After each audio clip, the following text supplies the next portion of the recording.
오늘 말씀은 제가 원래 이 본문을 정한 게 아니고요. 오늘 본문을 왜 정했냐면 김미아 집사님 때문에 정했어요. 놀라지 마세요. 그러니까 제가 수요일까지 설교를 준비했다가 다시 했습니다. 어게인, 영어로 어게인이라고 해요. 김미아 집사님이 이제 저에게 전화하셨는데 잘 아시겠지만 얘기해도 될까요? 이렇게 있는 식당 오픈하셨잖아요, 그렇죠? 맛있는 국수 맛있죠? 네. 쫄면도 보니까 쫄면도 하시겠어요. 장사 잘 되시나요? 아니라고 할까봐 제가 긴장했습니다. 근데 옆에 식당이 하나 있는데 그 식당에서 같이 국수를 하잖아요. 근데 그분이 원래 국수를 하는 게 아니고 계속 이제 컴플레이드는 거죠. 왜냐하면 같이 경쟁을 하니까. 어쨌든 그런 관계 속에서 집사님이 힘들어 하시는 거죠. 같이 먹고 살아야 되는데 요즘은 또 경쟁 시대고 하다 보니까 그런 어떤 그 고민이고 근심이 있으면 교회 말씀을 들어도 잘 안 들어오잖아요. 그래서 제가 이제 이 본문을 전에 한 적이 있는데 오늘 다시 제가 본문을 묵상하면서 하나님의 또 새로운 은혜를 주셔서 나누고 싶습니다. 자, 김미아 집사님 위한 말씀입니다. 나중에 가면 국수를 공짜로 주세요. 제가 그럴 사람은 아닌 거 아시잖아요. 쫄면 먹으러 갈게요. 오늘 이제 이삭 이야기인데 오늘 이제 26장 전체를 먼저 읽으셔야 되는데요. 이삭이 여러분 이제 그 내용입니다. 그 우물을 뭐 파고 메우는 얘기인데 먼저 이 배경을 봐요. 우리 삶은 항상 과정이 있죠. 어떤 결과가 나올 때는 과정이 있잖아요. 과정 없이 결과가 있을 수는 없죠. 근데 오늘 이제 그 아브라함 누구예요? 이삭의? 아직도 아브라함이 이삭의 아버지도 모르는 분이 있다면 회개하셔야 됩니다. 아이들한테 그렇게 말해요. 자, 아버지는 아신데 아들은 이시다. 성이 다르지만 시원하고 웃기지 않아? 전혀 웃기지 않지. 근데 이제 아브라함 때 그때 먼저 흉년이 들었어요. 전에 본문에 보면 이런 일이 또 벌어진다는 거야. 그리고 이게 반복적인 일이에요. 무슨 뜻일까요? 우리가 부모는 누구나 자식이 태어나고 자라면 나처럼 살기를 원하지 않아요. 저도 마찬가지예요. 저는 우리 아이들이 신학교에 가기를 절대로 바라지 않습니다. 절대 네버입니다. 네, 네버예요. 근데 모르죠. 하나님 부르시면 가야 되겠지만 그러니까 아브라함이 겪었던 그 흉년을 성경에 보면 26장 1절에서 아브라함 때 첫 흉년이 들었고 그 다음에 그 같은 땅이에요. 그럴 땅인데 오늘 그 전에 가나안 땅에서 또 이삭이 똑같은 흉년을 맞이한다는 거예요. 어떤 의미일까요? 우리 김현엽 목사님이 살고 있는 이 삶이 우리 자녀들은 나 같은 삶을 살지 말아야지 생각하지만 상황은 다르지만 이런 흉년을 경험할 수 있다는 소리예요. 내가 아무리 애쓰고 뭐 재산을 많이 물려주고 자녀들한테 뭐 좋은 대학 가고 좋은 직업을 줘도요. 때로는 우리가 알 수 없는 일들이 우리가 겪었던 흉년들이 우리 자녀한테도 대물림 될 수가 있어요. 그럼 아브라함이 이삭을 키우면서 너는 그렇게 살아라고 한 적은 없죠. 얼마나 귀하게 키웠습니까? 잘 아시겠지만 100살이 나왔고 하나님께 번제로 드리려는 그런 시도까지 했던 아브라함이었어요. 그러나 현실과 상황은 다르게 돌아갈 수 있다는 거예요. 그걸 먼저 여러분 인정하십시오. 우리 자녀들은 내 마음대로 성장할 수 없고요. 그런 환경 속에 살아갈 수 없고 김하엽 사님도 그런 옆에 있는 그런 분이 나한테 그렇게 대할 줄은 몰랐잖아요. 언니 동생 지냈는데. 근데 사람들은 그래요. 사람들은 자기한테 위협을 가하고 자기 유익에 어떤 그 손해를 입히면 돌아섭니다. 그게 우리의 본성이라는 거예요. 그래서 이삭이 이제 그랄 땅으로 가서 그러니까 그랄이 어디냐면 가나안 땅인데 지중해 쪽에 가깝습니다. 그러니까 바닷가 쪽에 가까운데 이 땅은 굉장히 비옥해요. 농사짓기가 굉장히 좋아요. 그러니까 흉년이 들어서 그랄 땅으로 갔다는 건 이삭도 계산한 거죠. 그래서 그 땅을 갔는데 그 땅은 아직까지 전체 이스라엘 땅이 하나님의 땅으로 되지 않았습니다. 왜냐하면 나중에 이제 모세가 등장하고 가나안 땅 정복까지 가야 되는데 그래서 오늘 이제 그래야 2절 말씀이 가는 거예요. 왜냐하면 하나님이 꿈에 나타나서 뭐라고 말씀하냐면 이삭한테 애굽으로 내려가지 말라고 말씀하십니다. 뭐 여러 가지 추측이 가능한데 애굽은 우상을 숭배하는 어쩌면 블레셋 땅보다 더 우상을 숭배하는 나라고 더 많이 발달된 도시예요. 우리가 신앙적으로 성숙하지 못한 상태에서 여러분 어떤 것들을 접했을 때 반응이 다른 거 아시죠? 똑같은 사람한테 여러분 1억 줘도요 달라요. 믿음 있는 사람한테 1억을 줬을 때 상황과 믿음이 없는 사람한테 1억을 줬을 때 다릅니다. 우리는 달라고 하죠. 근데 하나님 다르게 반응하세요. 오늘 똑같은 거예요. 애굽으로 내려가지만 아직 하나님의 말씀이 성취되지 않았어요.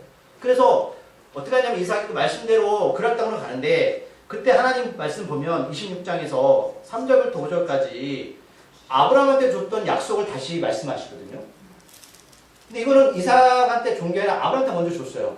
그런데 이게 읽어보시면 굉장히 좋은 것 같죠? 근데 예수님 얘기하신 거 아시잖아요. 뭐 번성하고 이 이야기가 지금 네가 뭔가 잘 되어지는 게 아니라 예수님 줄 거라는 말씀하시는 거거든요. 그래서 26장 3절에서 내 아버지 아브라함에게 맹세한 것을 이루겠다. 하나님 약속의 하나님이잖아요. 약속은 항상 여러분 성취되어지는 거예요. 그러니까 우리 자녀들이 때로는 김열수에 살면서 안 되라고 말하지만 하나님 약속은 변치 않으십니다. 이걸 상기시키면서 하는데 문제가 뭐냐면 이게 자기 안에 리브가를 누이라고 속이잖아요. 그러니까 리브가하고 여러분 진짜 친척 맞아요. 옛날에는 이제 근친 결혼했어. 이거는 잘못된 게 아닙니다. 근데 이거를 전에도 누가 했는지 아세요? 기억나시나요? 아브라함도 똑같이 했어요. 자기 아내를 2번이나 사라를. 아브라함 2번이나 했거든요. 그러니까 아버지들이 잘해야 돼요. 왜 이런 걸 보여줘서 자식들이 따르겠냐고. 그러니까 아버지가 이런 믿음을 가지면 자녀도 따를 수 있는데 이건 그냥 우리가 그냥 묻자는 소리지만 어쨌든 이삭도 똑같은 일들을 하죠. 근데 왜 했을까요? 얘기는 간단해요. 내가 살고자 하는 마음이죠. 우리가 옆에 있는 분들이 날 계속 지켜줄 것 같죠? 내 남편이 아니라 자녀들이. 아니에요. 제가 예언할 거 여러분들 요한원에 들어가잖아요? 한 달에 몇 번을 찾아올 것 같아요? 처음에 자주 찾아오겠죠. 저희 이제 어르신이 시녀 이렇게 아침에 신호하시잖아요. 그래서 아침에 제가 커피를 타드려요. 드시고 나서 미안해서 어떤 분들은 지난주에 또 요거트를 사주시고 막 그래요. 할아버지 한 분이 계시는데 아들만 4명인데 아내분이 병원에 한 5년 계시대요. 저한테 뭐랬는지 아세요? 빨리 갔으면 좋겠어요. 그래요. 근데 그게 사랑하지 않아서 그런 게 아니고 너무 고생스러우니까. 그 우리 관계가 되게 좋은 것 같지만 있잖아요. 내가 힘들고 어려우면 그 관계는 더 이상 지속이 안 돼요. 그분이 아내를 사랑하죠. 내 아들을 키웠어요. 힘들게 키우셨다는 거예요. 저도 아들 몇 명이요? 힘들어 죽겠어요. 근데 4명을 키웠잖아요. 그러니까 우리의 삶이 이 땅에서는 한계성이 있는 거예요. 그러니까 이삭이 자기가 살고 있는 아버지랑 똑같이 아내를 누이라 속였어요. 그런데 아벨렉이 너무 이뻐서 똑같아 아브람도. 그래가지고 취하려고 했는데 이게 보니까 8절에서 이삭이 거기 오래 거주했더니 이삭이 그 안에 이걸 껴안은 것을 보고 우리끼리 알지만 이제 그런 것들을 본 거예요. 그래서 아벨이 놀래서 야 너 나한테 왜 그래? 했어요. 그러니까 이 두려움이 누구로부터 왔을까요? 하나님이죠. 그러니까 전에도 이제 아브라함이 겪었던 그때도 아비멜렉 나오는데 아비멜렉은 사람 이름이 아니라 블레셋 그 지역에서 왕들을 대부분 아비멜렉 이렇게 불렀어요. 나의 아버지 왕이다 이런 뜻이거든요. 그러니까 이거 사람 이름이 아니에요. 똑같이 등장하지만 성경 읽으면서 아브라함하고 이삭하고 나이 차이가 많이 나는데 같은 사람이냐 이삭 몇 병을 사는 거냐 그게 아니라 그냥 그때 왕을 그렇게 불렀단 말이에요. 그래서 아벨이 놀래서 야 내가 죽게 생겼다 그러고 나서 너 나 살려달라고 하고 나서 오늘 이제 본문에 나오는 거예요. 이런 배경 속에서 자 하나님이 그 땅에 흉년이 들었습니다. 흉년은 누가 들게 하신 거죠? 정말요? 그럼 김말사님 그 사람이 나한테 왜 그럴까요? 하나님 하셨어라면 성질내실 거예요. 하나님이 나한테 그러면 안 되죠. 하나님 나한테 그러면 안 되죠. 왜? 나한테 좋은 것만 주셔야 되고 하나님은 나한테 흉내 들면 안 돼요. 그쵸? 가나안 땅 하나님 약속의 땅이잖아요. 근데 나중에 제가 말씀드렸지만 애굽으로 가지 말라는 건 이제 이스라엘 통해서 하나님이 그 민족을 나라화시키는 작업들이 필요한 거예요. 하나님의 계획은 굉장히 크죠? 그래 이상은 알지 못해요. 여러분들 어떻게 될지 아세요? 저도 모르겠어요. 그러나 하나님의 계획과도 살다 보면 때로 이렇게 흉년이 들게 한다는 거예요. 그러니까 믿음 있는 사람 뭐냐면 이때 어떻게 반응할 거냐. 그러면 당연히 이삭이 잘해야 되는데 지금 아내를 누이라 속였잖아요. 뭐야? 뭐죠? 자 넘어갈게요. 어쨌든 그런 상황이 벌어졌고 오늘 12절 말씀 여러분 좋아하는 말씀이 등장합니다. 김현 목사님 좋아하는 말씀이 등장해요. 장사를 했더니 100배나 이익이 났습니다. 시작. 이삭이 그 땅에서 농사하여 그 해에 100배나 얻었고 여호와께서 복을 주심으로 아멘. 100배나 얻었다는 거죠. 투자 가치가 있죠. 김현 목사님이 10만 원을 투자했는데 100배면 얼마요? 10배면 1000만 원 맞아요? 빠르시다. 1000만 원 얻었어요. 투자 가치가 있죠. 근데 오늘 복을 잘못 흉내에 들었습니다. 어쨌든 그럴 땅이 거했는데 자기 아내를 속였어요. 근데 갑자기 농사를 졌는데 100배를 얻었습니다. 이게 연결이 되세요? 이들은 유목민입니다. 농사를 잘 짓지 않아요. 그러니까 농사를 접은 경험이 이상은 없어요. 경험이 전혀 없는 사람이 첫 농사를 졌는데 100배를 얻었다는 것이 이게 과연 우리가 상식적으로 받아들일 수 있는 부분일까요? 제가 말씀드리고 싶은 게 이게 연기가 대신하는 거예요. 갑자기 흉년이 들고 그럴까이 갔는데 안을 누려 속였는데 그럼 결과는 안 돼야 되잖아요. 하나님 말씀으로 순종하지 않았어요. 우리가 생각하는 거. 하나님 제가 예수를 믿게 된 건 잘 안 되어져서 믿게 됐습니다. 은혜가 되시죠? 전 싫어요 그게. 그러면 지금 아내를 누이라 속였다면 그 죄진 거 맞죠? 자기가 살고자 그런 행위를 했다면 결과는 좋게 나와야 안 좋게 나와야 돼요. 신앙적으로 보면 하나님이 벌하시고 너 회개해 이 나쁜 놈아. 하나님 손 들고 할렐루야 나오는 게 우리의 믿음의 고백 아닙니까? 근데 지금 이삭은 잘 되어진 거잖아요. 우리가 아까 논리가 잘 맞냐 이거예요. 저는 묻고 싶은 게 그거예요. 이해 가세요? 하나님이 이렇게 일하십니다. 이렇게 해도 일하신다는 거예요. 그 우리가 잘 되었을 때 어떤 상황이 벌어지냐면 오늘 이제 13절에 뭐라고 말씀하냐면 그 사람이 창대하고 왕성했다. 왕성했다는 건 계속되어졌다. 올해만 농사 잘 된 게 아니라 내년도 잘 된 거예요. 그럼 아까 흉내 들었으면 희한한 건 물론 블레셋 지역이 비가 곡창지대긴 하지만 비가 오는 지역이지만 팔스텐 지역이 여러분 비가 그렇게 많이 오진 않습니다. 아무리 충청도가 감으로도 경기도가 떨어져 있나요? 차이는 있겠지만 크게 차이는 나지 않는다는 거예요. 기후적으로 보면. 그러면 우리가 알 수 있는 건 이 흉년을 하나님 하셨다 그러면 이것도 계속 하나님 하신 거 우리가 이해할 수 있겠죠. 비가 와야 될 거 아닙니까? 이른 비 늦은 비. 그들은 비가 없어져 말씀드렸지만 씨를 뿌릴 때도 이른 비를 줘야 되고요. 그 다음에 소출을 거둘 때 전에 늦은 비를 줘야 되는 거예요. 아침에 이스라엘 농사에 있는 사람들이거든요. 하늘만 바라봐야 되는 인생. 근데 계속해서 이런 일이 벌어졌다. 거부가 되었다. 마침내 거부가 됐다. 이 말씀 가지고 기도하세요. 제가 결과는 보지 못해요. 그럼 제가 벌써 기도 응답 받았게요. 근데 어쨌든 이렇게 됐습니다. 그런데 14절 보니까 양과 소가 때를 이루고 종이의 신이 많았다. 그러니까 뭐 풍성하니까 종들도 많이 있고 또 유목민도 했으니까 양과 소까지 그룹을 세워놔야지, 그죠? 뭐 내덕 슈퍼 1점, 2점을 계속 내는 거죠. 마음에 원래 와닿지 않으시죠? 그럴 마음이 없으니까. 자, 블레 사람이 그를 시기했다. 똑같아. 시기하기 시작하는 거예요. 만약에 김을사님 내에서 손님이 안 오면 시기할까요? 어차피 너나 나나 우리 장사 안 되는 거 똑같아. 근데 왜 시기할까요? 저 집 봤더니 아니 별것도 없는데 내 국수 맛과 저 집 국수 맛이 똑같아. 비슷하게 그쵸? 그렇다고 우리 김을사님은 백종원의 레시피로 엄청난 재료를 쓰는 건 아니잖아. 우리끼리 얘기지만. 그런데 왜 저쪽에 손님이 많고 우리 손님이 없지? 그때부터 시기가 일어나는 거죠. 질투가 일어나고 원망이 있는 거죠.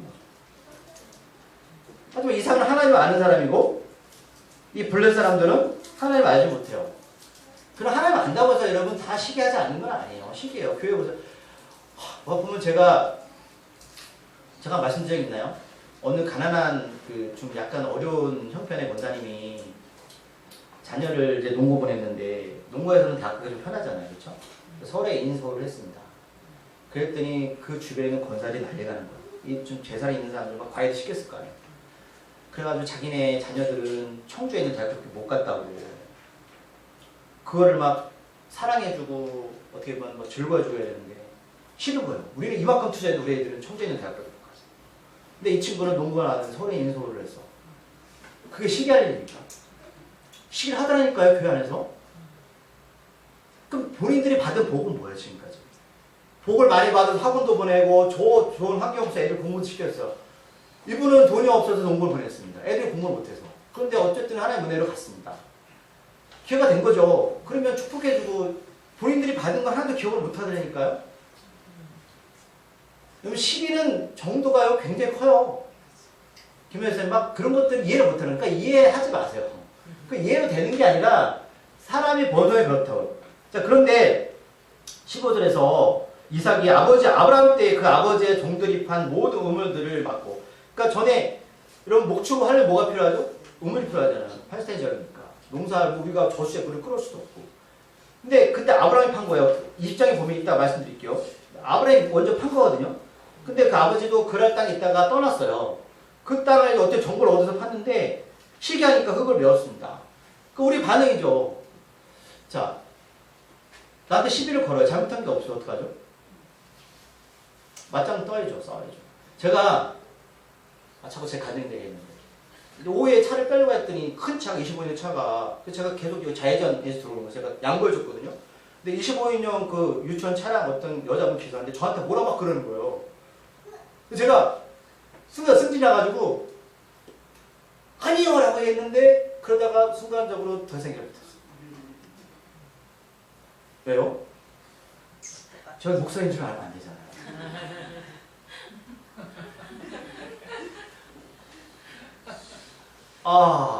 제가 옛날에 있잖아요. 직장에 다닐 때 어떤 사람이었냐면 자랑하는 게 아니고 어떤 놈이었냐면 그 현장에서 갤로포를 타고 다니는데 25돈 큰 차 아세요? 펌프차? 그 차가 어쨌든 어떤 문제가 있어서 제가 6개월 밑에 차를 앞으로 끌고 가서 영화에서 본 것처럼 차를 앞에서 막아버렸어요. 20대였으니까. 지금 생각해도 약간 제가 그죠? 정신 나간 거죠. 왜 그런 짓을 했을까? 그때 너무 성질이 나가지고 차 앞에 막아버렸어요. 근데 그 차가 만약에 저를 밀고 갔으면 어떻게 했어요? 근데 차가 감사하게 섰어요. 제가 참 다혈질적인 사람인데 변했죠? 변한 게 아니라 그러니까 이런 상황이 벌어지면 싸울 수밖에 없죠. 그런데 어떻게 했다고 이삭이? 우물을 파고 흙을 메웠어요. 근데 아비멜렉이 그걸 보고 뭐라고 하냐면 왕이 너 너무 잘 되니까 우리를 떠나라. 왕이 떠나라면 떠나야죠. 어떡하겠어요. 그래서 오늘 보니까 또 떠나서 그랄 골짜기에 장막을 치고 그랄 땅에 떠나서 골짜기로 갔으면 골짜기 별로 좋지 않아요. 좋은 땅을 줬겠어요? 쟤는 좋은 땅을 줬으니까 농사가 잘 되는 거야. 골짜기로 보냈어요. 그런데 또 잘 됐어요. 근데 이번에는 그 다른 블레셋 동네에 목축하는 그 목자들이 와서 동들이 와가지고 뭐라고 해요. 그래가지고 그걸 다시 막았어요. 그래서 세 번째 또 그랬어요. 그래서 오늘 보면 20절, 21절, 22절에 이렇게 뭐 어려운 말 했어. 에색, 신나, 르호봇 세 개요. 신나가 무슨 뜻이냐면 처음에 막았을 때 다툼의 우물, 두 번째는 신나, 대적함의 우물, 세 번째는 르호봇에서 장소가 넓어진 우물. 그럼 잘 보세요. 제가 이 말씀을 느낀 게 뭐냐면 처음엔 다퉜어요. 그 다음에 대적했어요. 그런데 세 번째는 더 많이 넓히게 해줬어요. 점점 어떤 확대성을 못 느끼세요? 믿음에? 다시 강조하지만 전에 이삭이 누이를 자기 아내를 누려 속였던 사람이에요. 무슨 일이 있었던 거예요? 무슨 일이 있었냐면 잘 된 거예요. 별로 감이 없으시죠. 농사를 졌는데 잘 되어진 거예요. 자, 우리가 이삭으로 빙의를 해볼게요. 흉에 들어 사람이 그랄 땅에 머물게 했어요. 그 땅에서 두려워서 자기 아내를 누려 속였어요. 근데 농사를 져본 적이 한 번도 없어요. 근데 농사가 잘 됐어요. 그런데 자꾸만 시비가 걸어와서 세 번이나 우물을 막는 경험을 했어요. 이삭은 거기서 누굴 경험 같으세요? 네, 하나님이었어요. 우리는 잘 되어져서 감사하다가 아니라 그는 잘 되어지게 하는 주체가 누군지 알았고 그 전에 속였잖아요. 그런 인간을. 그리고 세 번이나 그 과정 가운데 지형이 넓어지면서 우물을 막으면서 자기 아버지 아브라함이 겪었던 일들을 상기하게 된 거예요.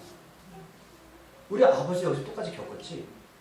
그 아버지가 나한테 했던 그 믿음의 이야기들이 서서히 삶으로 들어가기 시작하는 거예요. 제 추측입니다. 그렇지 않았을까요? 못대에서 경험하는 사람이 있는가 하면 어떤 사람은 모든 게 잘 되어지고 또는 그것들이 다툼과 또 대적으로 다가오면서 자기 믿음을 고백하는 사람도 있어요. 그게 누구였다? 이삭이었다. 그런데 23절 말씀 읽어볼게요. 이삭이 거기에서부터 부엘사바로 올라갔다. 왜 부엘사바로 올라갔을까? 말씀을 이제 볼게요. 자, 창세기 21장 펴놓으시고 이제 말씀대로 정리하는 순간입니다. 창세기 21장 보시면